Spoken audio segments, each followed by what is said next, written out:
నర్సరావుపేట డ్వాక్రా రుణాలకు సంబంధించి జరిగిన 20 కోట్ల రూపాయల కుంభకోణం గురించి పల్నాడు వైసీపీ వర్కింగ్ ప్రెసిడెంట్ గోపిరెడ్డి శ్రీనివాసరెడ్డి పల్నాడు జిల్లా డిఆర్ఓకి చేశారు. అయితే కూటమి ప్రభుత్వం వచ్చిన 18 నెలల కాలంలోనే నర్సరావుపేట మైఫా అధికారుల ప్రోద్బలంతో దాదాపు 140 ఫేక్ డ్వాక్రా గ్రూపులు సృష్టించారని ఆయన ఆరోపించారు. డ్వాక్రా సిఎంఎం దీప, డ్వాక్రా గ్రూపుల సిసి ప్రణతీలు టీడీపీ నాయకుల ప్రమేయంతో భారీ కుంభకోణానికి పాల్పడ్డారని ఆయన తెలిపారు. దాదాపు 20 కోట్ల రూపాయల కుంభకోణం చేశారని ఆయన అన్నారు. ఈ కుంభకోణాన్ని వెలికి తీస్తే ఇంకా అదనంగా చాలా గ్రూపులు ఈ స్కామ్ లో ఉండే అవకాశం కూడా ఉందని ఆయన అనుమానం వ్యక్తం చేశారు.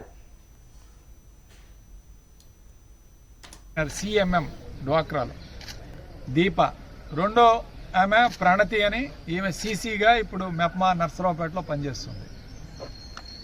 ఈ దీప అనే అమ్మాయిని గుంటూరు నల్లపాడులో పెద్ద స్కామ్ జరిగితే అక్కడ సస్పెండ్ చేయడం జరిగింది.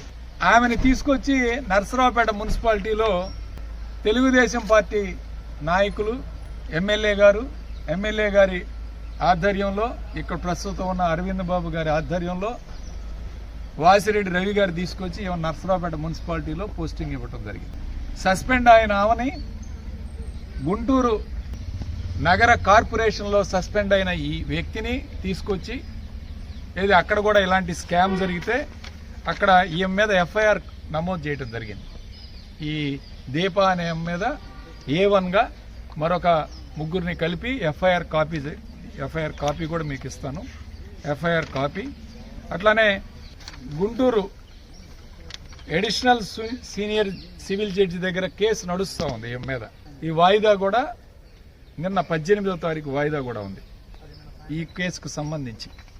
సో ఇలాంటి సస్పెండ్ అయిన ఆఫీసర్ని, సస్పెండ్ అయిన అమ్మాయి, ఆ లేడీని, అధికారిని నర్సరావుపేట మున్సిపాలిటీకి తీసుకొచ్చి ఇక్కడ ఈ డ్వాక్రా గ్రూపుల్లో ఈ యొక్క అవకతవకలు జరగటానికి ముఖ్య భూమిక పోషించిన వ్యక్తి ఈ దీప.